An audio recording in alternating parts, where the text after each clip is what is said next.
आप करक्यूमिन का प्रोडक्ट ले रहे हो या नहीं ले रहे हो? अगर नहीं ले रहे हो तो बहुत बड़ा पछतावा हो सकता है। क्यों हो सकता है? इसलिए मैं आप सभी के बीच में एक न्यू सीरीज लेकर आया हूं जिसके क्यूरक्यूम के लेने के क्या क्या फायदा है और हल्दी और क्यूरक्यूम का डिफरेंस क्या है, ये एक नई सीरीज में हम जानने की ट्राई करेंगे।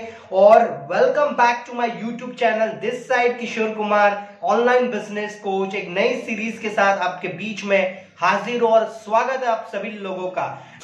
आज के वीडियो में हम जानेंगे कि करक्यूलम है क्या। शुरू करते हैं। तो कैसे हैं आप लोग? एक कहानी है जो सबको सुनानी है, चलने वालों की। कि करक्यूमिन के क्या फायदे हैं? करक्यूमिन इतना ज्यादा, करक्यूमिन हर जगह पे क्यों चर्चा होती है, और करक्यूमिन से ऐसा क्या अद्भुत फायदा है जिसको हमें आपको जानने की जरूरत है before you use any curcumin product.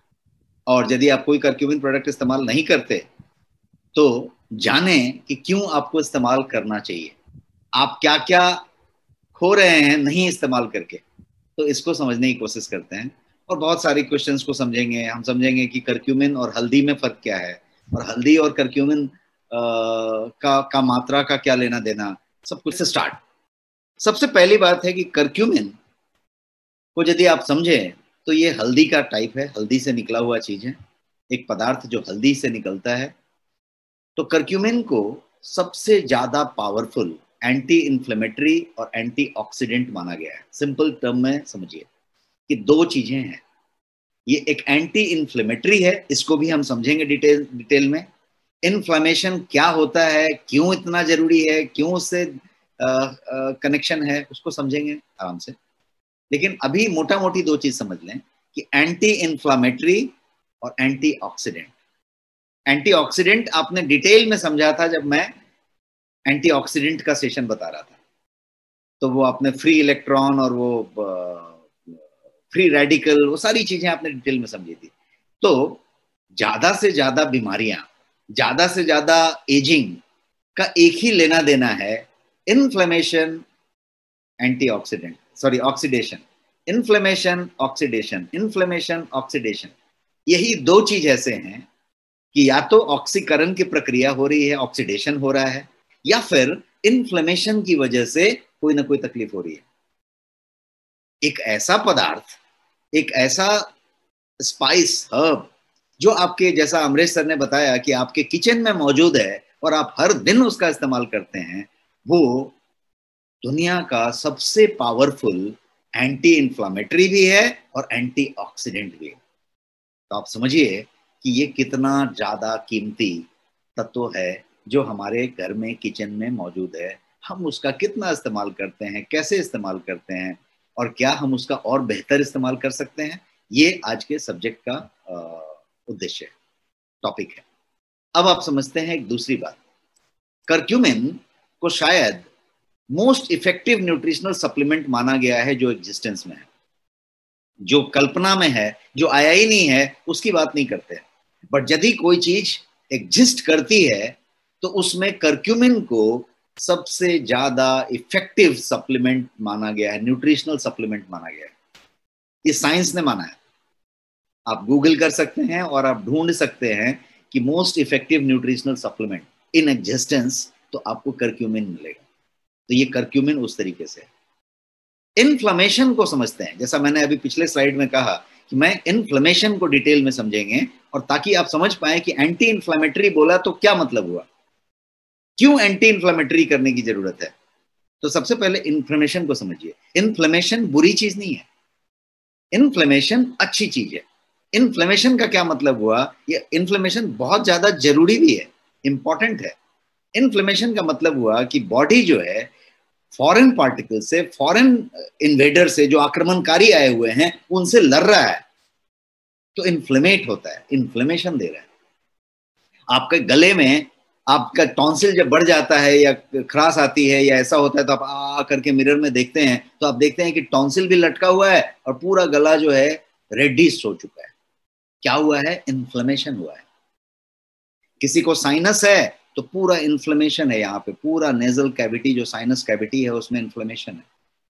किसी को जॉइंट पेन है, साइटिका है, अर्थराइटिस है, जॉइंट पेन में घुटने में इन्फ्लेमेशन हुआ है, वो पूरा रेड हो गया है, इसलिए इन्फ्लेमेट होने से घुटने में पेन ज्यादा हो रहा है। कोई भी बात इन्फ्लेमेशन से कनेक्टेड है।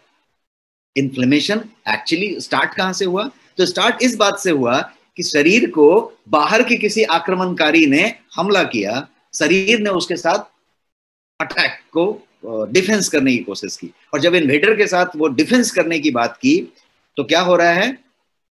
इन्फ्लेमेशन हो रहा है। या तो इंटरनल कुछ चीजें हो रही हैं कि चीजें डैमेज हो रही हैं, तो डैमेज को यदि रिपेयर करने की कोशिश करेगा, डैमेज को रिपेयर करने की कोशिश करेगा तो इन्फ्लेमेशन होगा। तो इन्फ्लेमेशन वैसे देखा जाए तो बहुत ही इंपॉर्टेंट चीज है, निहायत इंपॉर्टेंट चीज है।